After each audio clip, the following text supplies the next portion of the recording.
journey, and then we've been looking at the things he's writing as he goes. So we're thinking about what he's writing in the context of his own life and the challenges that he's facing. And what we're finding is a lot of the things that he faced in his work are not that different from the challenges we face in our relationships, in our work. And I think we're going to see that even more today.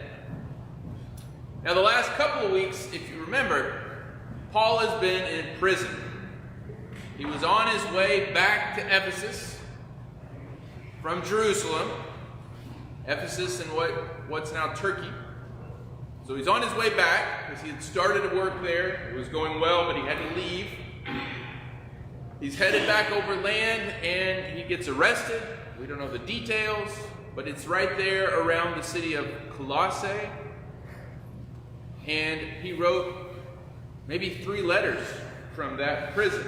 He wrote the letter to Philemon, who's a church leader in Colossae. He wrote the letter to the Colossians, which we studied a bit in the last couple of weeks. And then he wrote a 3rd letter to another church nearby, Laodicea. And we saw that the letter to the Ephesians may have actually originally been addressed to that church in Laodicea. So, he's very busy in prison. He can't talk to people, but he's still communicating through these letters. And we saw through those letters a little bit of the vision he has for the church and how people should relate and what it all means, especially for people who did not have a Jewish background, pagan. He gets released from prison at some point. We don't know exactly how long he was in there, probably a few months, and he's released. And he probably goes first and visits the church that he's been writing to in Colossae. It's just a few hours away by foot. So he stays there perhaps a little bit of time. He goes a little farther down the valley, another day's journey or so, and visits this other church, Hierapolis, where his friend Nympha was a church leader. Then he goes on to Laodicea and meets the Christians there.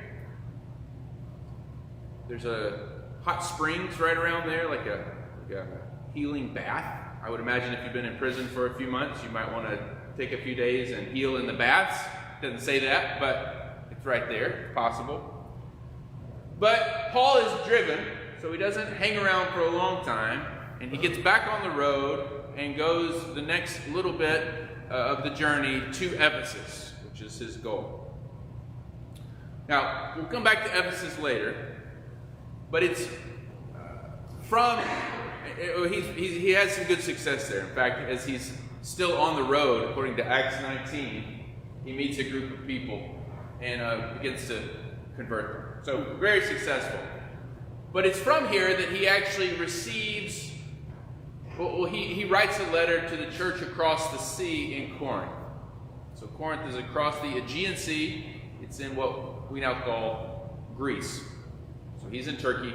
He's writing to the church in Greece. He wants to go there, but he's having success in Ephesus. He's going to stay there, but he still needs to check in. So he writes them. We don't have that letter anymore. So we don't actually have everything that Paul wrote. He mentions letters that he wrote that we don't have anymore. So he seems to have written to check in with them. That's gone, lost. They write back with a list of things that's going on with them. And it is not a pretty picture. There's a lot of problems in this young church in Corinth. They are struggling mightily. In fact, it's so bad that they don't just send a letter, but they actually send over a group of people led by one of the women leaders in the church named Chloe. Chloe ran one of the house churches. Chloe and her household bring a group of people over, and they personally tell Paul some of the things that are going on. So now Paul writes a longer letter to try to address some of these issues. And can anyone guess what that longer letter addressing problems in Corinth is called? It's 1 Corinthians. Yeah, that's the one we have. And if you've ever read it or studied it, you know there's a lot of things going on in Corinth. And then later he'll write 2 Corinthians. So there's a back and forth. What sorts of things are going on? Well, he mentions at least 15 major problems. And I'm just going to read these off in a list. and then we're going to condense them down and think through what he says. So, he starts off talking about partisanship. People are divided into different political parties, but these are Christian political parties. I'm of Paul, I'm of Peter, I'm of Jesus. So, divided. Sound familiar? That's our world too. This one's a little stranger. He deals with incest, a man sleeping with his stepmother. There's prostitution going on, connected to that pagan religious world. He deals with an issue of people on the other end who want celibacy within marriage, no sexual relations. We've got Christians who are married to each other with questions about divorce and when that's appropriate. We've got Christians who are married to pagans who are asking if they should leave their spouse and marry another Christian instead of being married to a pagan. We've got engaged couples that want to be married, but they're holding off for one reason or the other. We've got widows who want to marry, but they're not sure if that's appropriate. There are people suing each other in the church. And so Paul deals with lawsuits. There's still a lot of old pagan practices, idolatry. So he's going to answer questions about idolatry, specifically related to foods we can eat that have had contact with idols. There are some people in the church that are offended that women are praying and prophesying in the church. And the way that they're doing it, is it modest? Is it appropriate? So what's women's leadership look like in the church? The worship time is chaotic. So Paul's going to address the way that it seems like a lot of things are happening and no one is being edified. They have a communal meal in which some people are getting drunk and other people are going hungry. He's going to have to deal with that in chapter 11. Chapter 15, groups of Christians are denying the bodily resurrection of Jesus. Pretty basic. Towards the end of the letter, Paul is going to address giving, specifically collecting money for the poor churches in Judea. And at the very end, he is going to announce his future travel plans. He would like to go to Spain, and he's trying to raise money, because he is a missionary, raise money to go on this further journey. Lots and lots of things going on in Corinth. Big problems. They probably all seem big. Some of them seem little to us. But big problems, little problems, dividing the church. So we can kind of condense these 15 issues into 4 big categories. The first is the church was failing to show human kindness and love to each other. And that sounds so basic, but we can boil it down to that. They just weren't being kind to each other. Ever been in a church where people weren't always kind to each other? Still happens. Second group of things is a failure of leadership. We'll get into that. The third was a kind of Christian intellectualism. There were some very educated people in Corinth. They were trying to take control of things and impose their way of seeing the world on everyone. So we'll come to that. That means they were losing some important parts of the gospel. And the last thing is there were a number of tensions around sex and gender. We're not going to talk about that one today. We'll spend all of next week talking about it, because there's a lot of complicated things going on around that. So we'll deal with these first 3 today. So there's a failure to show kindness and love. Why is it that it is, let me think about it like this. What makes it easy to be kind to some people? What makes it easy to love some people? What is it? Their actions? Okay, some people are nice. Is that what you mean?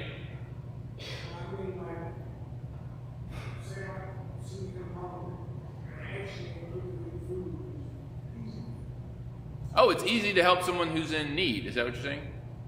Okay, maybe. Not everyone in need gets help, though. Why is it easier to be nice or give food to some people in need and not other people in need?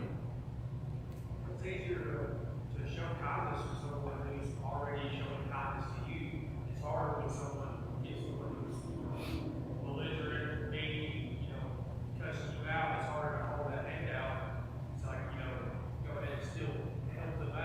Yeah. Whether they're, extremely ungrateful to begin with. So, reciprocity, when there's a back and forth, that helps. But even then, what makes it easy to be reciprocal, to do this back and forth? Who's it easiest to be nice to? Love your family. Your family. Good. Yeah, it's easy. Not all families easy to love, but that tends to be the people that are easiest. And why is that? Why is family, or we could add close friends, why are they easier to love and be kind to?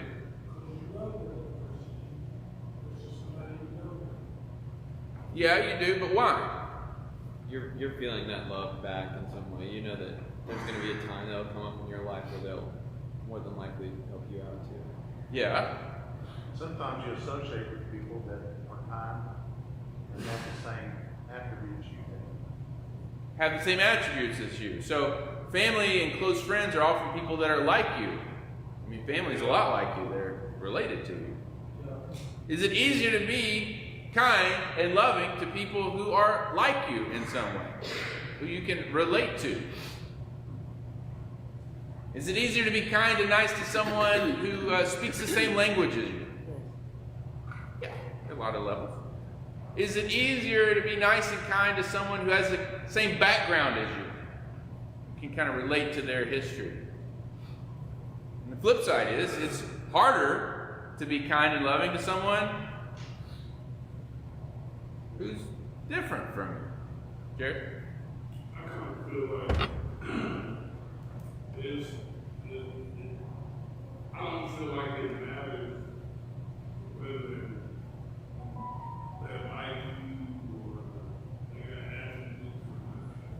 I think being nice and kind is something you can buy. It don't matter who it is.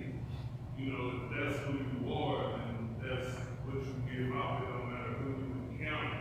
Now, when other people come with other things, you may drift off from that.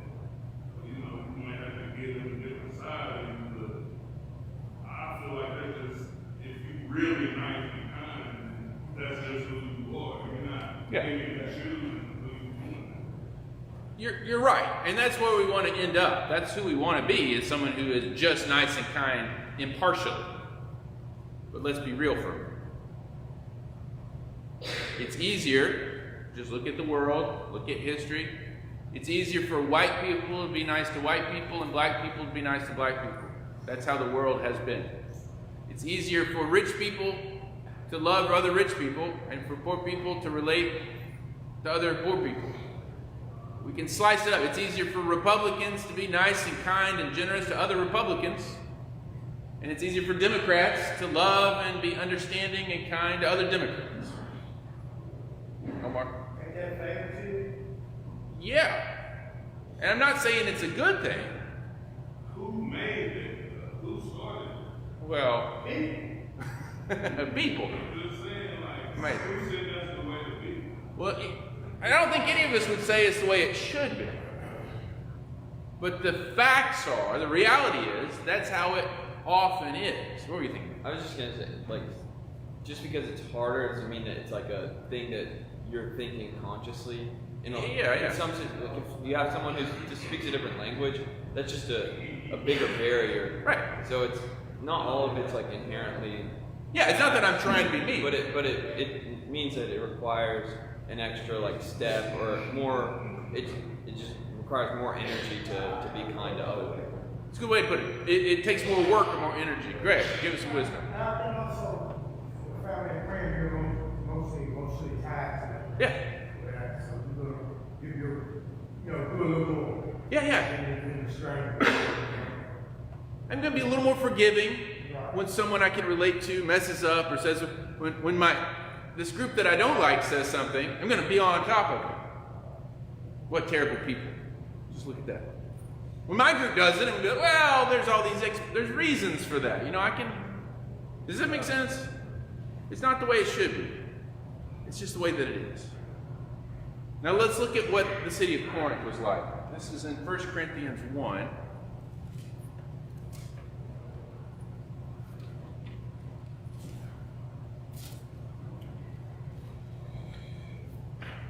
Someone read verse 26. Let's read verse 26. Good. 1 Corinthians 1, verse 26. For the Savior called, brethren, that not many wise according to the flesh, not many mighty, not many noble, Not many wise according to the flesh, not many mighty, not many noble are called. So this actually tells us a little bit about what this community was like. There are not many wise, let's just say educated. What does that tell you about the makeup of that church in Corinth? Most people are what? Uneducated, but a few people are educated. Not many educated. That means most aren't, but a few are. Not many of you are mighty, strong, powerful, we'll say status, have high status, which means most of the church is Average or weak, not mighty, not important. But there's a few people in the church who are mighty. Not many of you are noble, aristocrats, got the right last name, which tells us most of the church, nobodies. A lot of them are probably slaves or ex-slaves. But there's a few in the church who are noble. They got the name. Now just imagine what that church looks like. It's not hard, because there's a lot of diversity in this church. A lot of different backgrounds. People look different. That's what Corinth was like. You had people from the very top of society. You had people from the very bottom of society.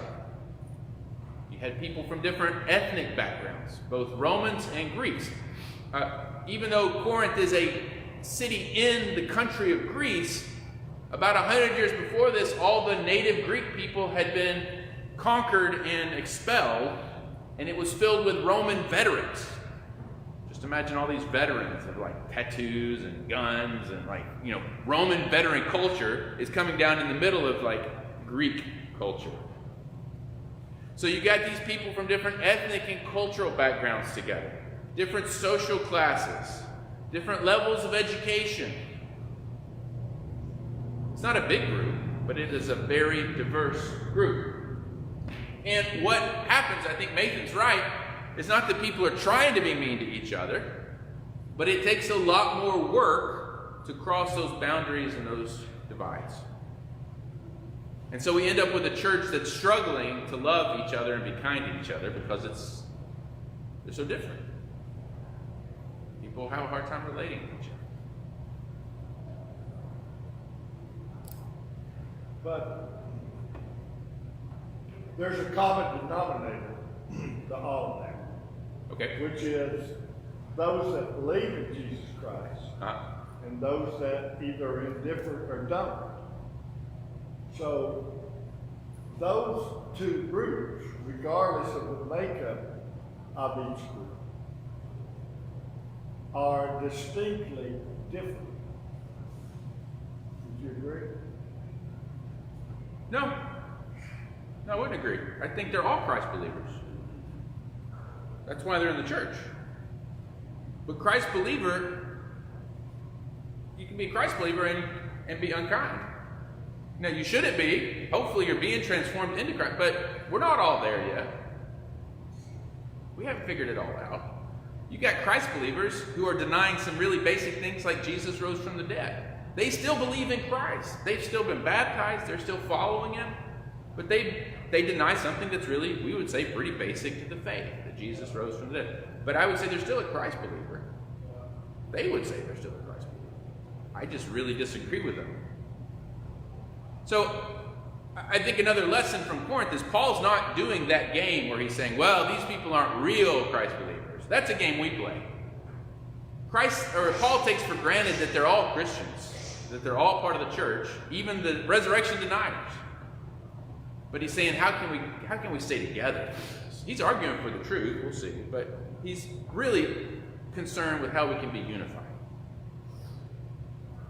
So listen to the language he uses to address this issue of diversity. Look at 1 Corinthians 12. These are probably some pretty well-known images.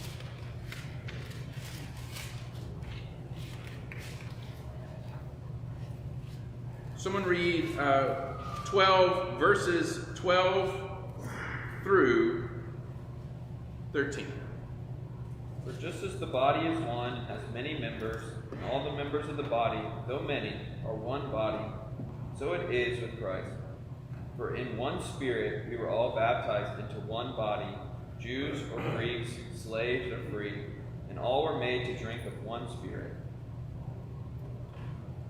This is Paul's favorite image for the church. One body, many members. This diversity is what the church is supposed to be. But those many members are not supposed to be at odds with each other. They're supposed to be working together to be Christ in the world. And to be Christ in the world means, to your point, Jared, to love. That's what Christ came to show us, was how to love, what love looks like. And that's going to start in the church with how we treat it. If we can't even love the people in the church, how are we going to go out and love the people out there?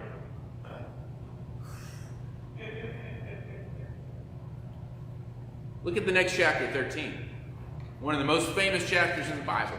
And it's right here in this context.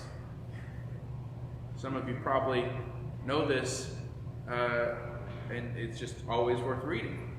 So, let's just read chapter 13, 1 through 8.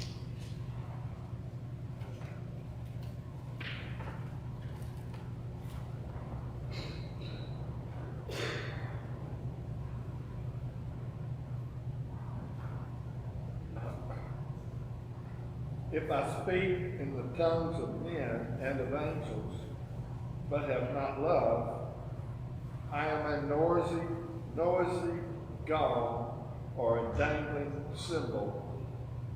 And if I prophesy powers and understand all the mysteries and all the knowledge, and if I have all faith so as to remove mountains, but have not love, I am nothing. Keep going. Down to verse 8. If I give away all I have, and if I deliver up my body to be burned, but have not love, I gain nothing. Love is patient and kind. Love does not envy or boast. It is not arrogant or rude. It does not insist on its own way. It is not irritable or resentful. It does not rejoice at wrongdoing, but rejoices with the truth. Love bears all things, believes all things, hopes all things, endures all things. Thank you, Phil. This is the heart of it for Paul. What does it mean to be the church? What does it mean to be a follower of Jesus? It means to love people in a way that believes all things. That's a terrible plan for a relationship because some people aren't trustworthy. They should. But Paul says love believes all things. Love bears all things. It's not resentful. It's not irritable. All the things that we are most of the time. Hopes all things, endures all things. So Paul gives them this formula. This is the goal. This is what love looks like. It's kindness. You know what the word kindness literally means? You know the root of the word kindness? Kin. K-I-N. Kin. As in family. Paul is trying to create a new kinship, a new family out of this very diverse group of people. Because that's what makes it easy to love people. Paul's not working against our human nature, but he's reframing the situation so we can use our human nature to love each other more. He's not just saying, hey, get over your hang-ups and love people that aren't your family. Instead, Paul's saying, hey, these people are all your family. Now, doesn't that make it a little easier? we're kin. And because we're kin, we should be kind. Let's go to the second. Failures of leadership. I already mentioned this verse, chapter 1, verse 12. This is the main complaint that Paul has heard from the Corinthians themselves and from Chloe's people. Some people say, I am of Paul. Others, I am of Apollos. Others, I am of Cephas. Others, I am of Christ. Paul is a blue-collar guy, working class. We know he starts in the market. So you can imagine those people like him. Apollos is a really educated, sophisticated speaker. We can imagine the educated university types. They probably like Apollos. And so people have divided themselves into these little camps based on their favorite preacher, their favorite leader. And what they're doing is competing with each other. Here's another thing to know about Corinth. I said that it was taken over by the Romans.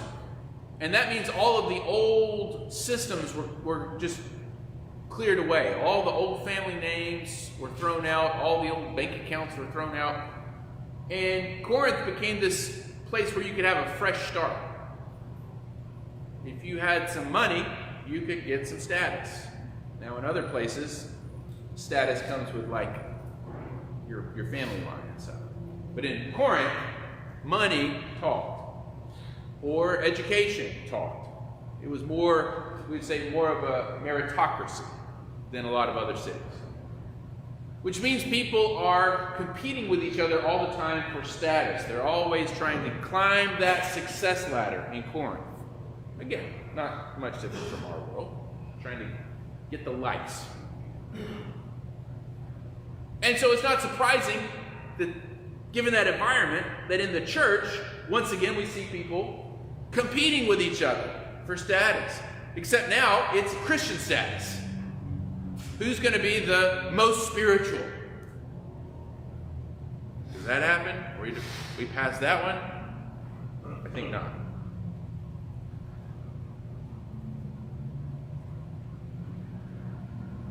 And this is leading, well, it's just tearing the church apart.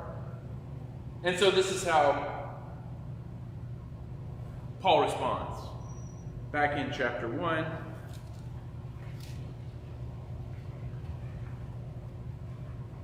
I'll just read this. Beginning verse 18. He goes back to the cross.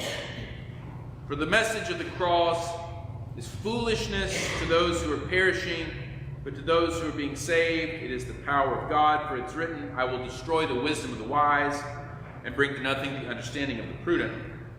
Where is the wise? Where is the scribe? Where is the disputer of this age? Has not God made foolish the wisdom of this world? For since in the wisdom of God, the world through wisdom did not know God, it pleased God through the foolishness of the message preached to save those who believe. Verse 25, because the foolishness of God is wiser than men, and the weakness of God is stronger than men. And we can skip down to chapter 2, verse 2.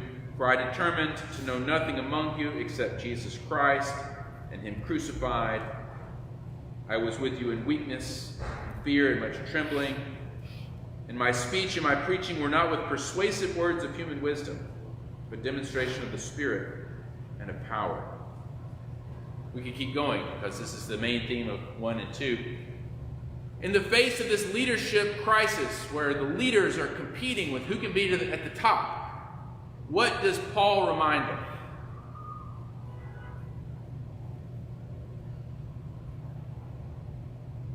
He says, I'm going to know nothing but what?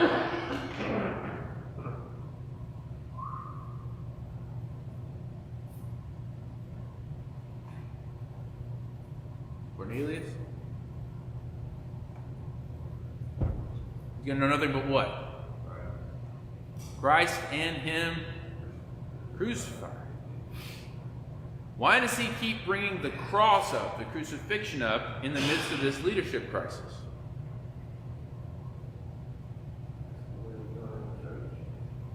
Because this is what the church is supposed to look like. The church is cruciform. And how's that the opposite of what these guys are doing? They're like trying to lift each other up. Well, but the yeah. cross is very much was Jesus, taking the ultimate seat of power and going to the worst death possible. They're trying to climb the ladder of success and status, and Paul says, no, we're following Jesus. Jesus is going down the ladder of success and status. About as low as you can go. He's crucified as a criminal. But Paul says that thing which looks like weakness and failure, that's actually what we think is wisdom, because we believe that was God. And so in our fellowship, in our community, we're not going to be like the rest of the world, biting each other, tearing at each other, climbing up, kicking down the other competition. Instead, we're going down. And Paul says that's the story of Jesus, and it's the story you've seen in my own ministry. I didn't come with fancy words and, intellectualism, which we're not going to get to this morning. I came to you with a simple message about Jesus. Humble. So, in the face of all of this status-seeking competition, he puts forth the humble Christ, the lowly Christ, the weakness of God. This is our life. Any final thought? We're going to have to wrap up with that one.